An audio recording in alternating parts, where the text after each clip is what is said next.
to Simpler. We are three pastors, husbands, and fathers on a journey to make life simpler by holding Jesus as the core for every belief and practice. This journey has shaped us to be more like Christ, freed us from the shame of failure, and encouraged us to a deeper love of our Lord and God. We invite you to join us in the discussions that have shaped and continue to shape our lives. Yeah, it's a lot of like 90s culture too. Like, and they were like a ragtag team. They were like a rah rah rah rah rah. So just like a motor woman. You said a rah rah rah, and it made me think of Arachnophobia. I never saw that movie. What? I saw Eight-Legged Freaks, but I never saw Arachnophobia. Oh man, Dude, that would have because that came out when I was like 6 or 7. But you saw Jurassic Park at 3. They did take me to go see Jurassic Park at 3. He's not going to tell you the whole movie now because I said I saw it. I'm not going. I saw it in the theaters. It's like Jeff Daniels, right? Yes. Yeah. I saw it in the theaters. I remember liking it. It was great. And then when I was 15, working at Chick-fil-A, there was one time like somebody had spilled some grease and I'm mopping it up and then we got slammed. So I step across to go to the register and I catch my heel in it and like a cartoon went up and landed on my tailbone and bruised my tailbone so badly I could barely move for about 3 days. Oh. So we decided, this is like 2 years after it had come out in the theaters, we decided to rent Arachnophobia. So it's my mom, my dad, Haley, and I, and we're all there. And I'm laying on the floor with a pillow under my tailbone and a pillow under my head, and all the lights are off. And we're watching, there's a lot of jump scares, and we're watching this movie. And out of the corner of my eye, I see a big spider going across the carpet, and then it comes up my leg and starts coming up my leg. And I'm trying to jump, but I'm in so much pain that I'm like, ow! And it turns out it was a feather from a pillow. The ceiling fan was blowing across.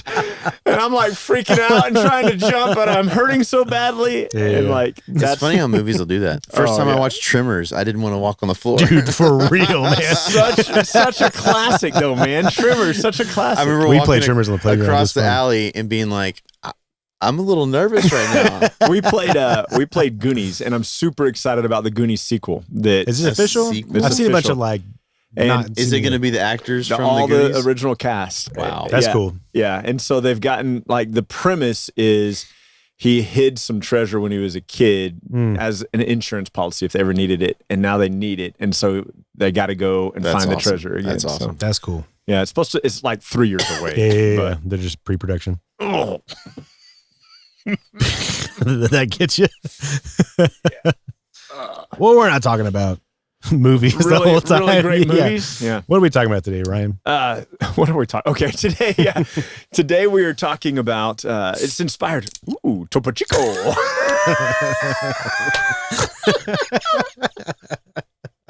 That's a long laugh, man.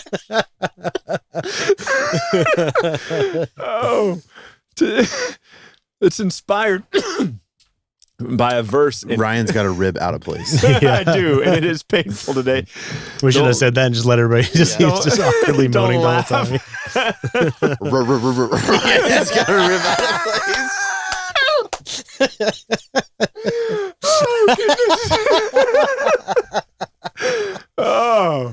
It's inspired by Acts 15, where Paul and Barnabas have decided they want to revisit all the churches that they had ministered to on their first missionary journey.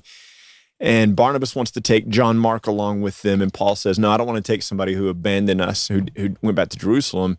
And the text says there arose a sharp disagreement so that they separated from each other.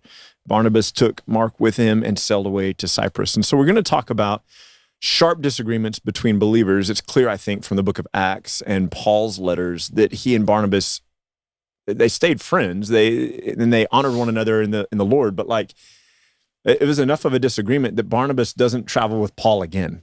They don't travel together again. And so, can Christians have sharp disagreements and still love one another? But Ryan, screw you, man. I disagree with everything you say. I'm out of here.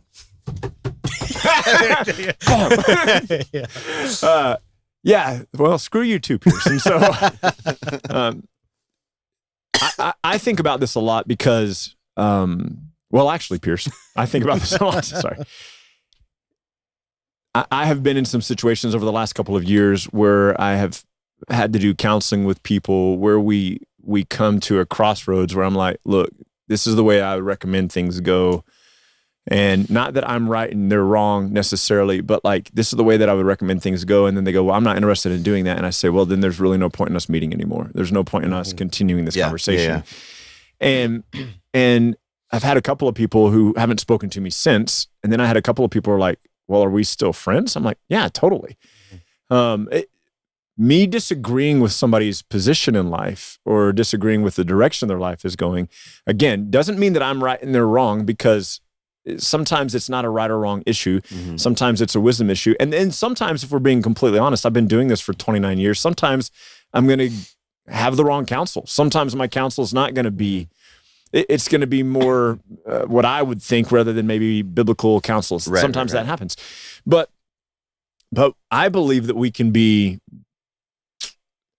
we're unified in Christ. And I think that that's where we have to stay unified. Yeah. We can be divided in purpose, and not spirit, but you know what I mean? Like Barnabas and Paul didn't do ministry together again. Right. But they were not divided in who they were in Christ. And I think the distinction we'd probably need to point out on this is this is different than like Paul and the Judaizers. Paul and the, what he says, quote unquote, super apostles. Paul and the that he hates, guys in that Galatians, he says right? they're so false teachers. So he is, they're not believers.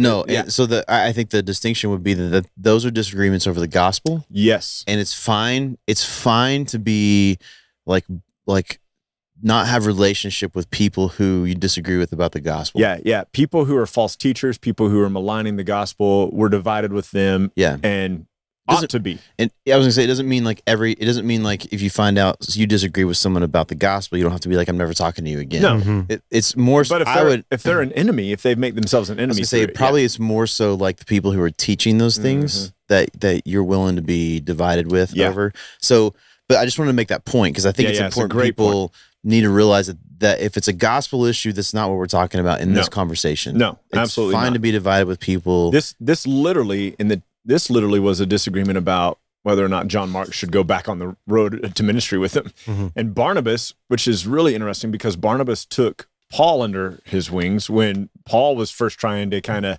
preach in Jerusalem, and all the rest of the apostles were like, no, this guy's trying to kill Christians. And Barnabas is the one who spoke up for Paul to the rest of the apostles and said, no, this guy's solid. Yeah. Not only so, when Paul fled Jerusalem because some of the Jews were trying to kill him there and ended up in Tarsus, when Barnabas made his way to Antioch and realized that there was a lot of ministry that needed to be done there, he sent for Paul and said, come and do ministry with me. So Barnabas really gave Paul like these opportunities to do ministry.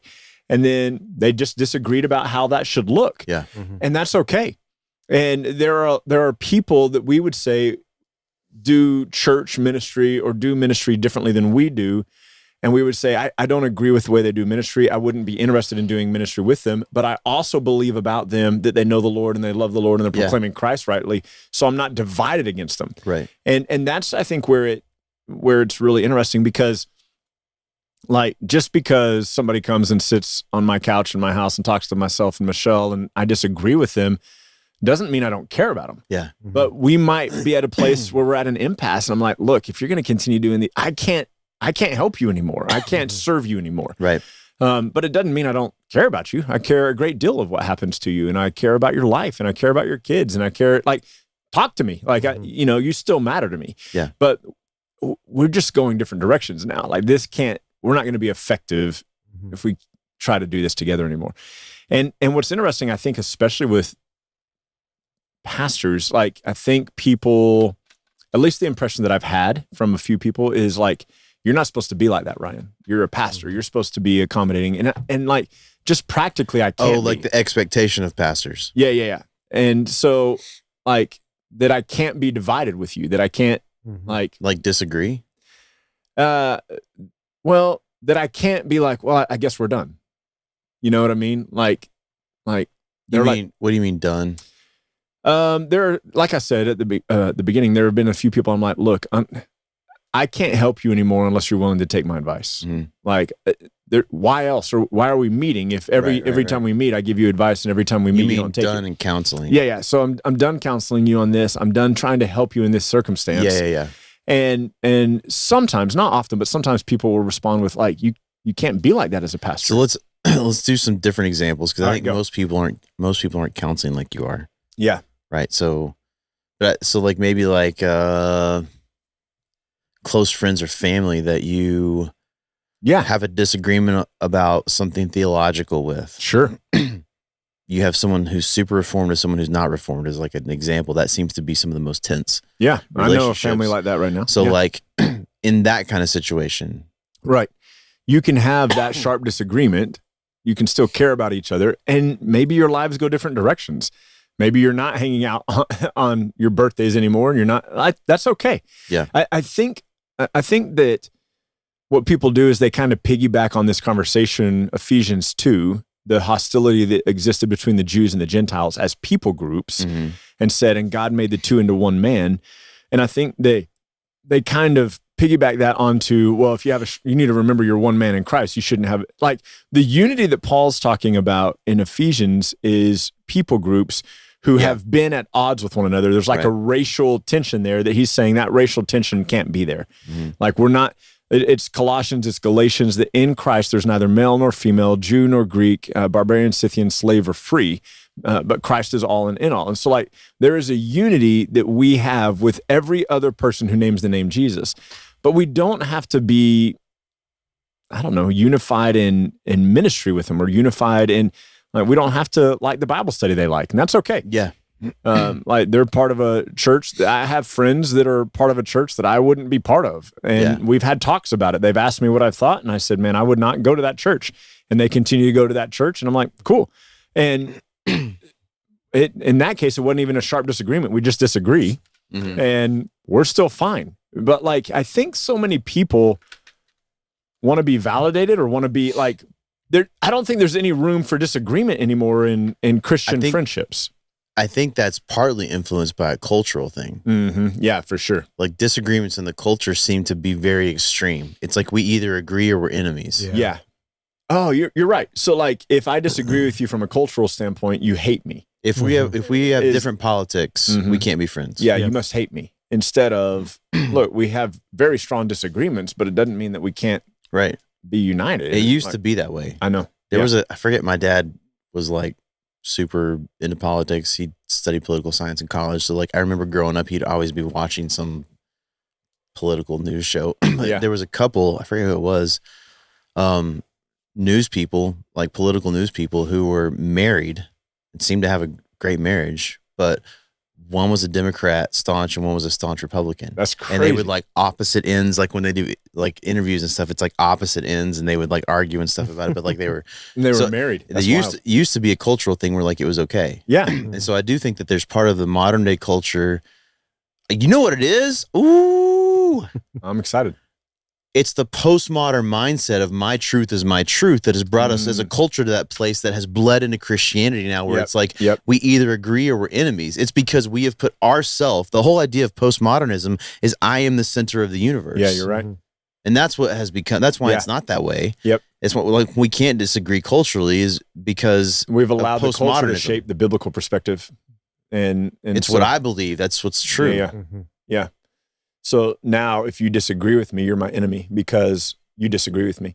Because you've offended me because it's my truth. Right. Instead of being able to go, look, like, okay. Instead of being able to say, listen, here's what I think. All the time, and this is one of the things I'm trying to teach my boys, don't say it this way. All the time I hear people say, well, I know this to be true.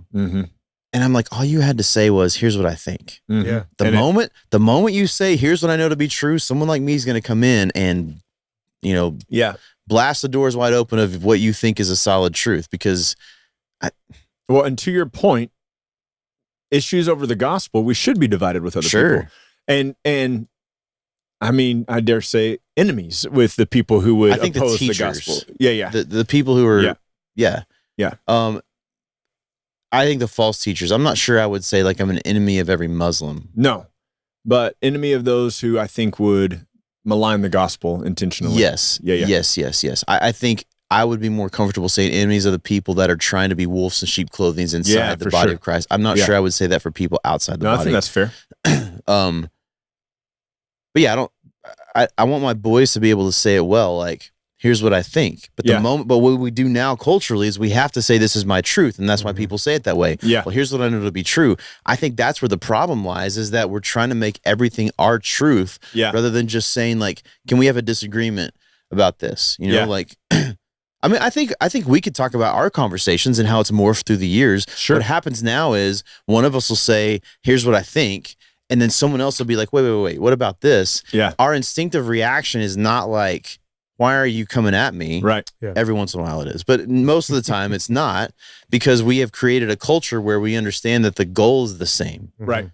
So this isn't about us being right. This is about us understanding the truth of who God is from the scriptures. Absolutely. Yeah. And because that's a similar goal, we can have sharp disagreements over things that end up I think we probably are in a different case than Paul and Barnabas, because I think Paul and Barnabas had kind of an irreconcilable situation where they were like, we love each other, but we're not doing ministry together anymore. Yeah. You know, this would probably be similar to like Landon at First Assembly, not divided over, but like, I mean, he would probably disagree with us on tongues. Yeah. I don't know. So like we might not be able to like engage in we could do some stuff together, but like not everything together, because at some point we'd be like, hey, we land in different places on this. Yeah. We we don't dislike him because of our disagreements. Right. Yeah. I think Jed would be uncomfortable being at our church because of the liturgical nature of his culture that he's in. Yeah, he's been a friend of mine for 25 years, but the Anglican liturgy is very formal. Yeah. So those are things that I think are minor. These aren't things that you're like breaking over. Yeah. But they're things where you're like, we would disagree on these things. Sure. Meaning that we might not be able to worship at the same place every week. Right. Yeah. But it doesn't change who we are in Christ or how I view you in Christ. I've never heard you speak negatively about Jed. No, never. I love that dude. And I've come to really know and enjoy Landon. Even though both of those guys you have disagreements with. Yeah. Mm-hmm. And that's the thing, is like we can disagree with one another and still cherish the Christ that the other person is serving. Like that you, like, what I try to remember for myself is, if I'm talking to somebody that I believe knows the Lord, because I mean, I think it's a judgment call sometimes. I don't know that we can know somebody else's heart. We can know our own. But if I'm talking to somebody that I believe knows the Lord, my perspective is, this is a person potentially that will be shoulder to shoulder with me before the throne of Christ. Mm-hmm. And if they're with me shoulder to shoulder before the throne of Christ one day, there's no distinction between us. Right. And so I disagree with them. I wouldn't do it the way that they would do it. I think it's dangerous. I think it's harmful. I've told them all those things. They don't want to hear it. I've got to be done with that. Mm-hmm. Mm-hmm. It partly for me, like, just time management, and I carry those things. So you're talking about that in a different perspective, even a than different perspective. Jed and Landon. This is someone who, like, you're probably not even going to have a lot of engagement with at all. Yeah, probably not. Like, because it's not worth your time. No, and it's okay. Like, I got a long list of those people. Yeah, and it's okay. You know, Yeah. like there have been a few, like Jed, like I said, he and I have been friends for 25 years. And he will always be my friend. I was talking to my buddy Ryan Layton the other day, and he's been my friend for 30 years and will probably always be my friend. Donahoe has been my friend for 30 years and will probably always be my friend. But, well, yeah. But we might do things differently. And it might preclude us from doing ministry together at some point, but it won't ever change how I feel about them as an individual. And this is different than someone like where what you're saying is the disagreement over like something in life has brought you to a place where you can probably not even like do much of life together at all. Yeah. Well, I'll tell you this. I have a friend that was talking to me the other day and just wanted some counsel, and she was saying that her friends who all grew up in church and have all been in church are now engaging in things that she's not comfortable engaging in. And their entertainment is going to the club and getting drunk, or whatever, or right on that tipping point. Mm-hmm. She goes, and I have no interest in that. I have no interest in that. And my friends have been like, oh, you've become really proud. Oh, you've become, and I said, it just sounds like you need different friends. Yeah. And it doesn't mean, so there's a disagreement. on how to use their social time. And her friends are like, it's nothing. It's just drinking. We're hanging out with our friends. We're not doing anything wrong. And she's like, I'm not interested in being entertained that way. That's just not what I'm interested in doing right now. I'm interested in cultivating deeper relationships with more intentionality in Christ. And so it is going to drive them apart, but it doesn't have to change how one speaks about the other. Right. Like it doesn't. Do you think it will? I think it will on her friend's part. So I'm wondering, but I don't think it will on her part. Does that make sense? Yeah. I think the problem maybe that we're talking about in that situation is that we're actually talking about a disagreement over something that's not a biblical issue, but a moral issue. Yeah. Like from her perspective. Yeah. You didn't say that, but I imagine implied in the way she talked about it was that she's uncomfortable with what they're doing. Yeah. Right? Mm-hmm. So if for her mind, it's like a moral kind of question mark. And then based on what you said, their friend's response is, it sounds like they're like making it a moral thing by saying, oh, you're like on your high horse now. Yeah. That's what it sounds like to me, right? Yeah. And she's been like, I feel like this is different. Okay. Then I don't feel like Paul and Barnabas, either one of them were saying, I think you're dishonoring Jesus. Agreed. Yeah. See what I mean? Yeah. I think this is a different kind of disagreement. Sure. I think you're right. You probably need different friends, but I don't think this is like this is not the same. I may be wrong. I don't feel like this is the same Paul and conversation. Barnabas thing. Right. But I think that there can be a lot of different reasons that we come to sharp disagreements. Yeah. But I think that maybe my struggle in that scenario is that someone's kind of got to make a stance. Like you kind of have to make a stance. Like she's uncomfortable. I don't think it's a wise thing for a believer, whether you're single or married, to be out in clubs drinking a lot. Yeah. Here's why. Just my opinion on the wisdom of it is that you're in an environment that is built for, to use a biblical word, debauchery. You're built for that. I don't think clubs are wrong. Fancy biblical some people just like to go dancing, right? Yeah.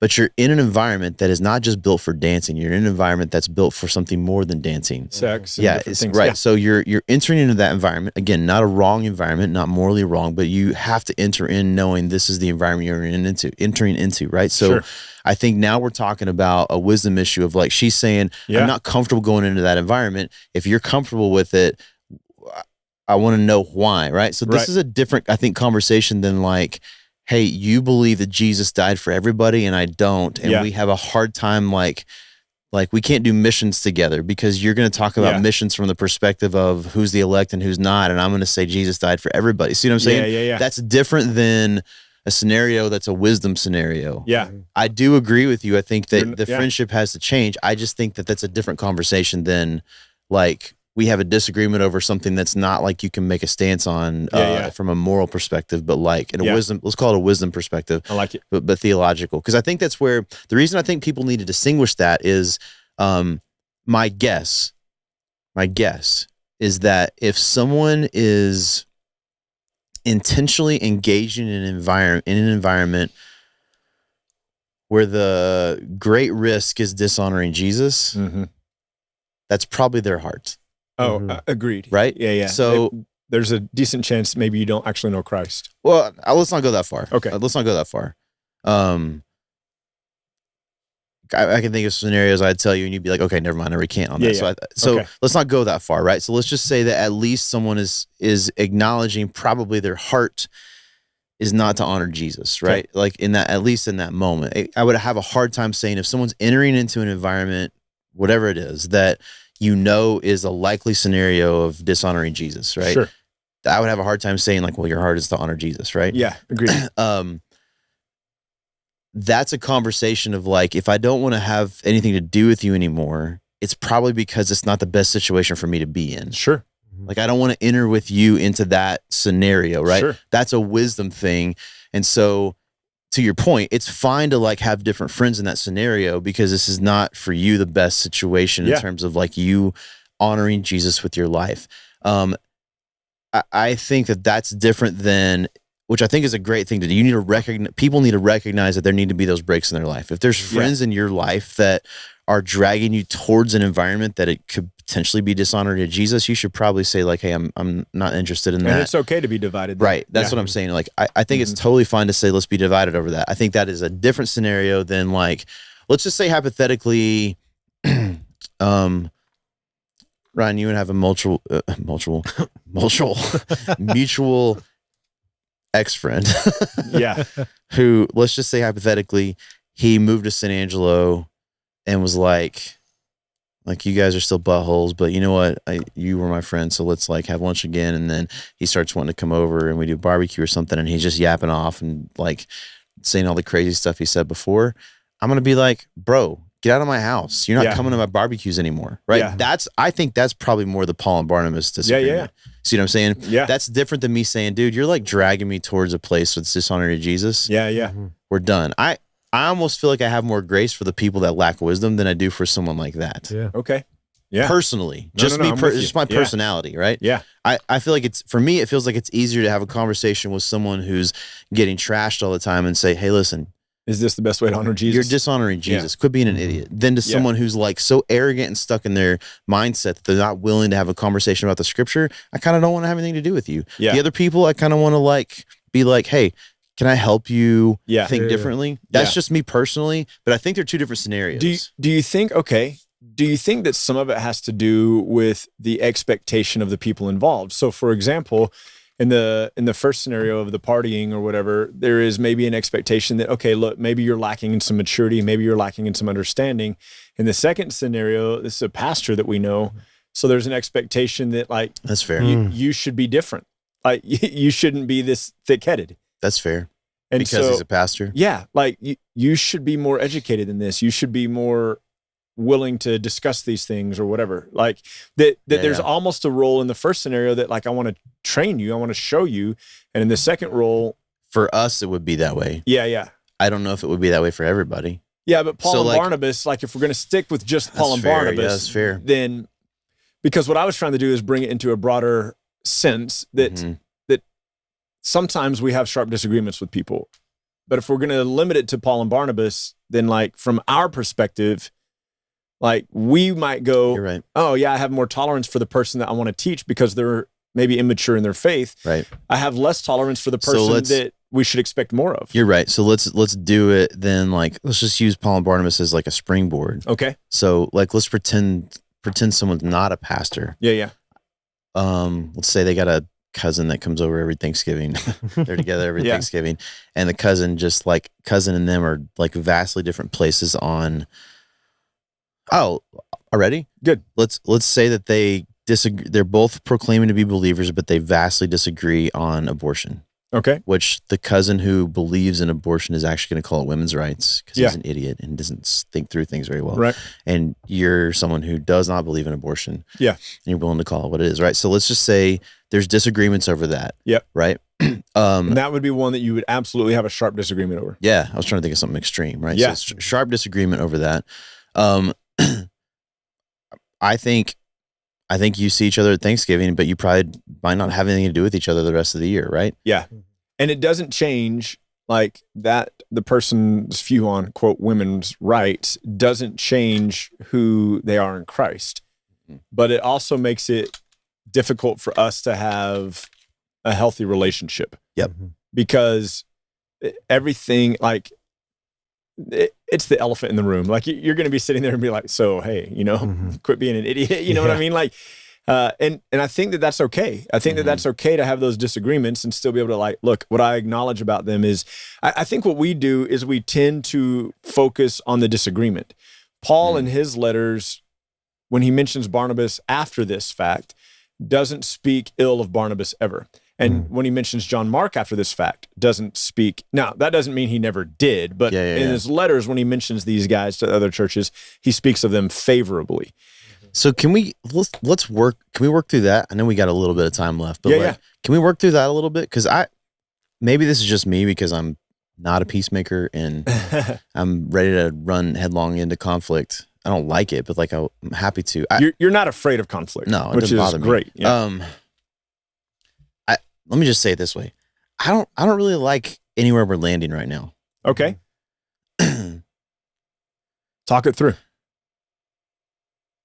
There are people I disagree with theologically. Yeah.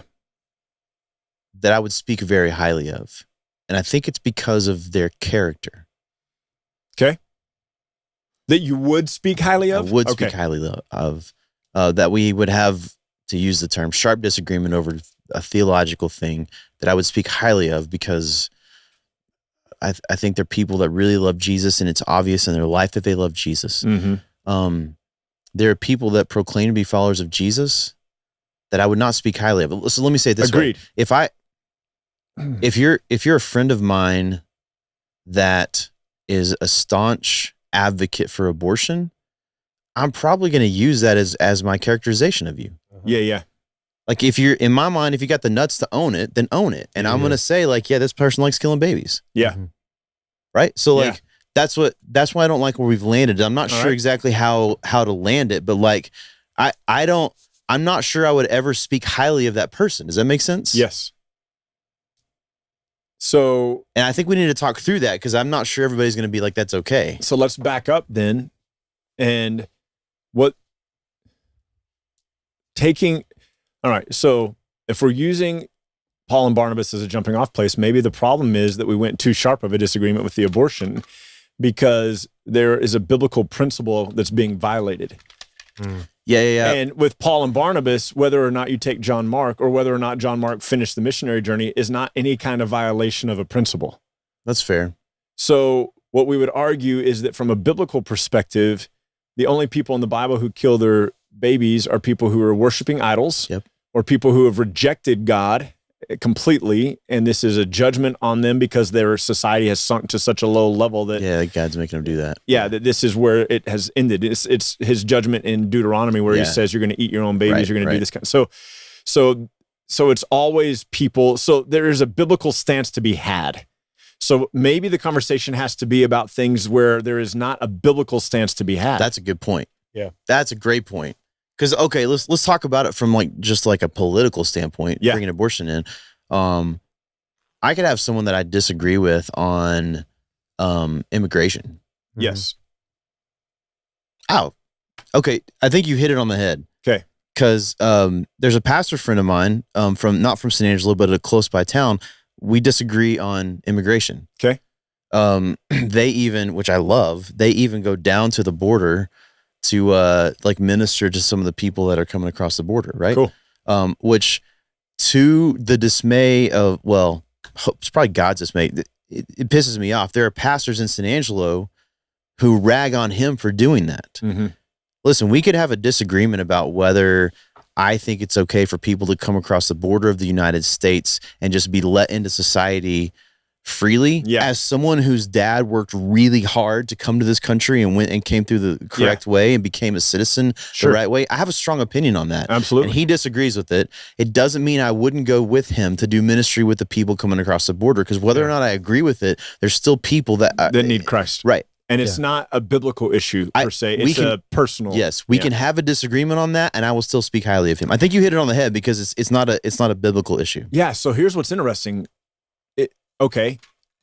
Abortion is going to be the same in every culture. It's going to have the same biblical implication. Mm-hmm. Immigration is going to have a different implication in every culture. Yep. So if it's a biblical truth, it'll have the same implication for every people group across every nation for all time, and therefore is a different topic than somebody who's like, I don't want to take John Mark with us. Yeah. And that's going to be culturally defined rather than biblically defined. That's a great point. Yeah. And that, I think, you pointing that out about abortion makes a ton of sense. Yeah. Because I do not like. So even the example I gave earlier where the girl's friends are, the question is your aim to honor God in this? Yeah. And that's a biblical issue. So that's a different type of division than Paul and Barnabas. Because I was thinking the same thing for them. Like, if I have friends that are getting trashed every weekend, it doesn't mean I don't love them as friends, but I'm probably not speaking highly of them. No. You know? And Paul does of Barnabas and of John Mark, because they're not biblical issues. But what does he do in Galatians 2 when Peter goes and eats with the Judaizers, and he says, and even Barnabas was dragged away in his hypocrisy, and he rebukes them all, because that's a gospel issue. Yeah. So then, so John Mark is not a gospel issue, it's a preference. Yeah. Ooh, there we go. There we go. So you can have a sharp disagreement over preference and still speak highly of them and still love them in the Lord. If the sharp disagreement is gospel related, you probably need to have a sharp disagreement, and it needs to be handled differently with rebuke. I like that. Yeah. I like that a lot. Maybe that's the tension I just didn't like. It felt like we were like skirting it's so this whole good. thing. It's so good because you've walked us into that place now where we can consider it. So that's the difference. How Paul handles Barnabas here is different than how Paul handles Peter and Barnabas in Galatians. That's a great example. Because one's a gospel issue and one's a preferential issue. Yeah. So that, I like that a lot. Yeah. I like that a lot. So if you're having a sharp disagreement over people with preference, okay, you can go different routes, but you're still united in Christ and you're joined with Christ, and it should still bring you to we shouldn't speak wickedly over people who differ with us on preference. Yes. Yeah. So in the example of like the clubs, this like there are people who would probably feel like it's a biblical issue to drink alcohol, even though it's not. Right. So that's the preferential one. Right. So that's my point is like in this whole environment of the club example, you could have a piece of it that's a preferential and a piece of it that's gospel. Correct. The going to the club and dancing and drinking alcohol is a preferential thing. Yes. Getting trashed, I think we're talking about a gospel issue. Where you don't remember the next day. And you go to 1 Corinthians and you talk about like, everything's permissible for me, but I won't be mastered by anything. Yeah. That's a biblical principle. Yes. Yeah. So if something other than Christ, the Spirit, is mastering you, that's a biblical issue. Yeah. Alcohol in and of itself, preferential issue. Yeah. Oh, okay, I like it. I feel like it's clearer now. That seems a lot absolutely. clearer. Yeah. Yeah. Well, and what it does is I feel like it gives me a framework to say I like details. I like information. So now when I'm feeling tension between me and someone else or someone else and myself, I can ask myself, is this a biblical issue or a preferential issue? Gospel or preferential? Yeah. I like the gospel better because the biblical is too like debatable. No, it is better. You're right. So is this a gospel issue or a preferential issue? And if it's preferential, then ultimately who cares? Yeah.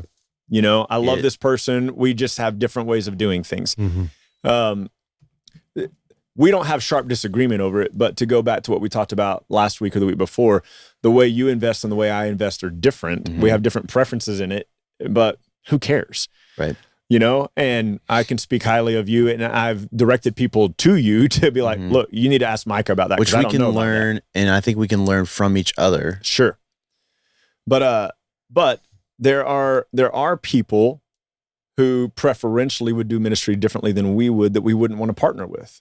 And it's just preference. Like, we wouldn't, we're not a fancy group of guys, us three. And we will always, I mean, our form doesn't change frequently, but we have the attitude of form serves gospel. And so if we need to change the form, we'll change the form. And there would be some people that we would bring in that are so in love with form and it's effective for them. It's effective for them. They're using form great, but they would want to come in and try to put us into a structure that we're not going to do. Yeah. And we'd be like, look, man, we just can't do ministry. I love you, but like, we're not going to be able to, we're not going to be effective together. Yeah. And that's preference. Yep. But the reason that we're able to be on the same page with them in terms of like, man, I love you, is because they're proclaiming the gospel, we're proclaiming the gospel, and the disagreements aren't gospel related. Yes. Yeah. I think that's a great distinction. Yeah. I like it. Because it makes it clear. Because I was thinking earlier, like, without that distinction, I think I'm just an a-hole all the time. You know what I mean? Yeah. Like, because well, you're right though. There are people that we wouldn't speak highly of because their character is crap. Right. Well, and I think everybody feels like they always have a sharp disagreement with me, and so it's like I feel like that flows into every situation in my life. You know what I mean? Yeah. We were joking coming back from visiting Seth a few weeks ago, and I'm an aggressive driver. I don't know how you say that. Like, I don't mean I'm like a mad driver. No, you're a server. But like, I will like, I'm moving into traffic. You know what I mean? I'm not like waiting on traffic. Like I'm moving when there's an opening to pass and it's safe. I'm passing. I'm not like waiting 10 minutes to make, it's like, it's like, it's a preference thing. Right. And I said something the other day. I did something. What happened? Oh, one of the things that drives me nuts is when trucks will pass each other constantly. So like we were Big trucks. Big trucks. Yeah, it was a 2-lane highway or 4-lane, but we got 2 lanes going our direction. Trucks, one truck is passing another truck and it's taking them forever to pass, right? Yeah. Well, he gets past that truck and that truck's pissed, so he pulls over before anybody can get past, starts passing the other truck. And I'm like, are you freaking kidding? Anyway, so next opening, I'm like whipping past those guys because I'm like, I'm not gonna wait around. Right, sit behind them for the next 100 miles. And I was joking. I was like, I told Kimmy, I was like, those guys probably think I'm an a-hole. She goes, I was like, that's what I forget what I said. She goes, well, you're kind of an aggressive driver, right? So like, even my driving, I think people feel like there's a sharp disagreement with me. Everything in my life is like, it feels like a sharp disagreement. So it helps, I think, with that distinction because now it's. I think beforehand it feels like I'm just like this awful person. Instead of being able to like, look, I prefer to just get around these trucks so I'm not stuck behind them for the next hour. There was a guy in Illinois I stayed with at a disc golf tournament one time.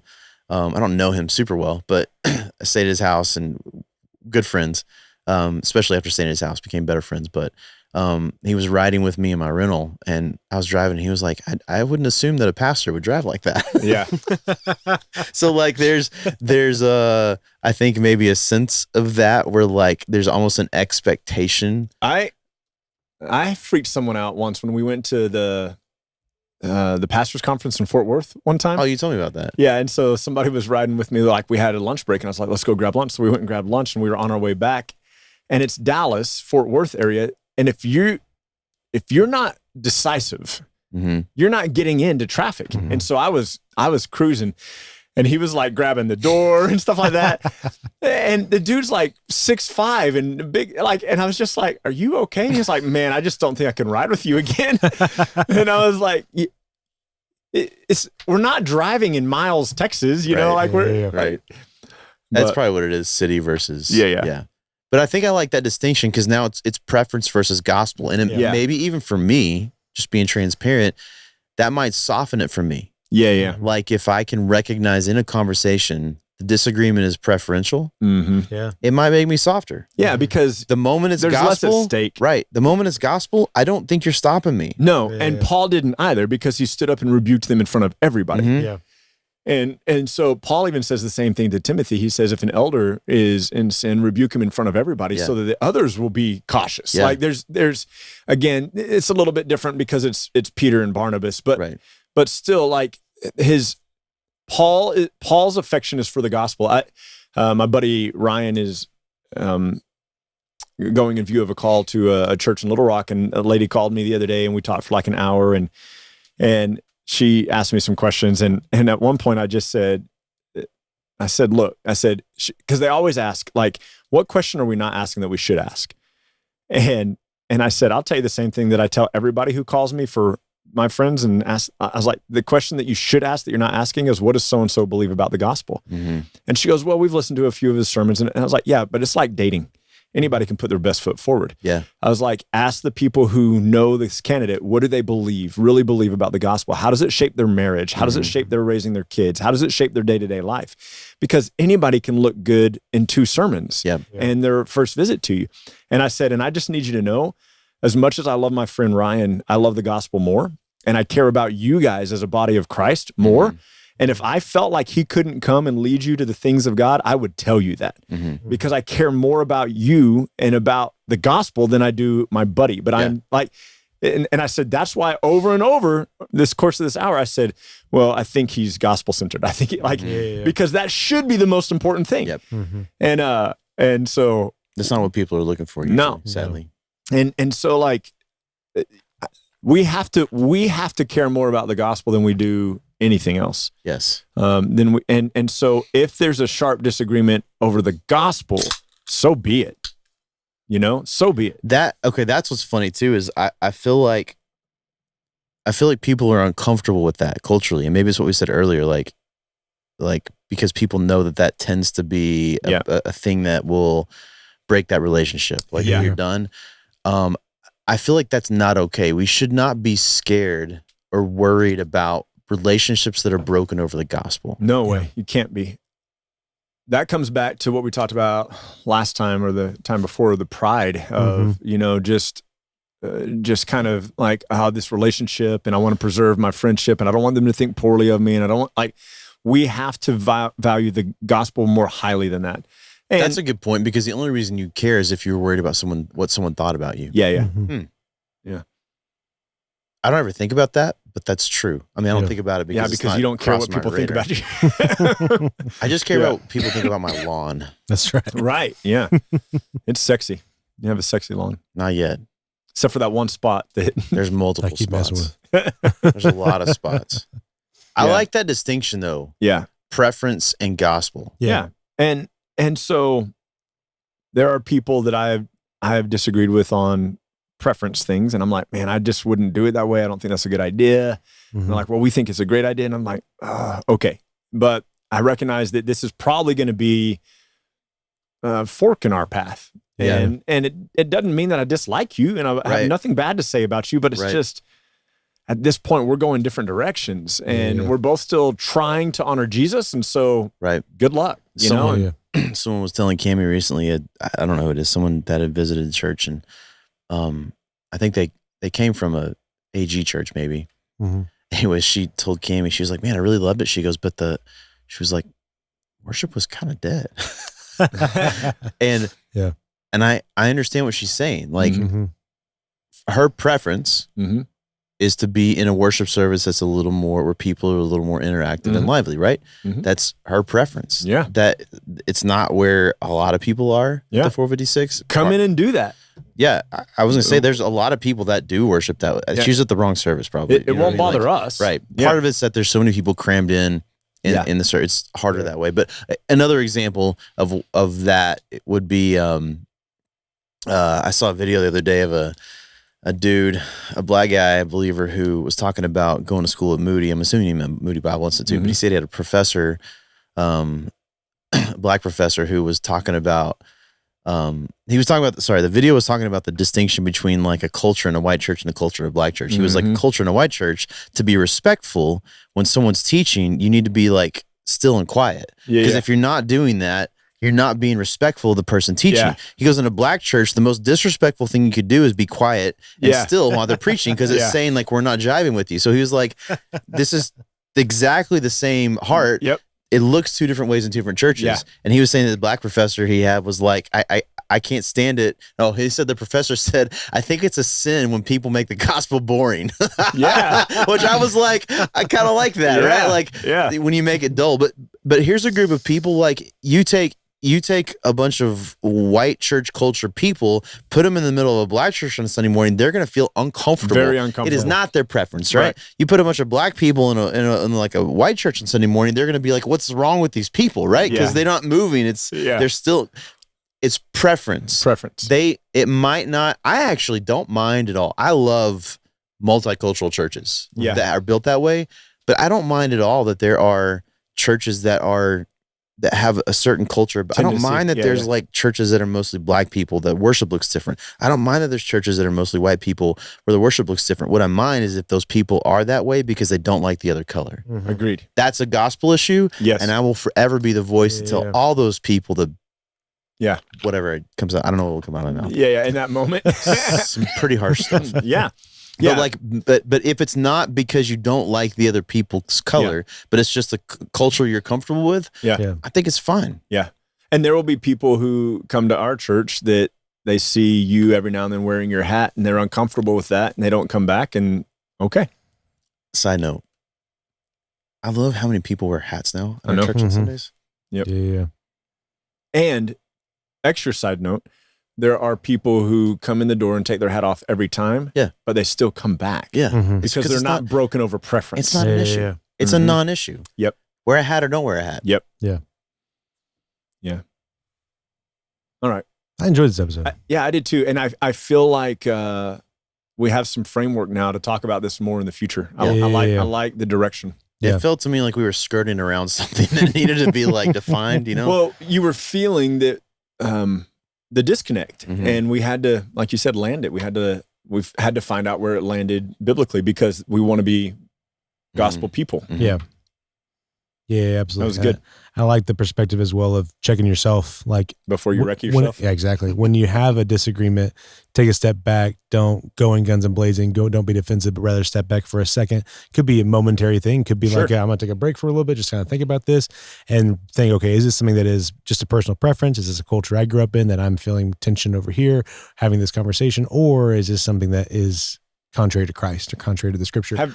And what type of conversation or even do I even have a conversation, or do I need to leave, or do I not need to leave? Like, that's a good point. Checking it. Like, sometimes it needs to be something that's left. Yeah. The preferential stuff sometimes needs to be left. I'm not sure the gospel ever needs to be left. Oh, no. Yeah. But a preferential thing, I think this is something I'm trying to learn. I don't know if I ever will, but sometimes I just need to leave it. What if next week we talk about some ways to distinguish between preference and gospel? Because that's a good idea. For a lot of people, if you grew up in a certain type of church, you might think something that's actually preference is gospel. That's fair. That's fair. And so they're sitting there going, no, this is gospel. And we're going, no, that's preference. Yeah. So what if next week we address Lord's some Supper? ways? Yeah. I mean, there's some, I'm just like a list of things. Yeah. That's a great idea. So we can address some of those things from try to address some of those things from a biblical perspective. That sounds good. Next week on Simpler. You okay, Pierce? I am. I had to swallow that. I don't know what it was. Ooh, it's your pride. That's I know, right? Yeah. It was like what? It was like I coughed in my. I made it anyway. I don't know if it was just spit or snot. That's what I'm getting I thought at. You were gonna like warm up and then go. I was running last summer and I was breathing hard, and so I was breathing through my mouth. And a bug flew in and hit me in the back of the throat. And it was a hot day, so I luckily had a bottle of water on me. And I'm running, and I'm trying not to stop because I'm trying to I'm trying to watch my time. And and it's like stuck in my throat. And I'm trying to drink and trying to run, and It's a conversation with bikers. It was probably the funniest thing ever. If you were just standing on the side watching. You're like, imagine that going like 30 miles an hour. Yeah. It's like a bullet. Yeah, that would hurt. Ugh. And it happened. Like, there's no way around it. It happens to everybody that rides. No way around it. First time that ever happened to me, I was on a roller coaster. I was on the Titan, but it didn't go all the way to the back of my throat. It hit my teeth. And then my first response is, what is that? And so I licked it. Oh, I was like, and I did that. And I go, oh! And so like, and it was like the first drop. So like the rest of the ride, I'm like, ooh, it was gross. You know who's not gross though? Steven. We're at the Garden Audio as always. Mr. T. Debatable. Mr. T. That's good. Oh. That's pretty good. Oh, butt pellet Steven. We're at the Garden Audio as always. Steven's great. We love Steven. He should never tell us that. I know, right? I need you guys to do me a favor. Go to our most recent Instagram post and post on there just how much you love Steven. Say, we love Steven. Can't get enough of Steven. He's so great. Woo-hoo-hoo. And we'll send those screenshots over to him so he sees them. I hope somebody actually does woo-hoo-hoo. Yeah, just every single word I just said. Woo-hoo-hoo.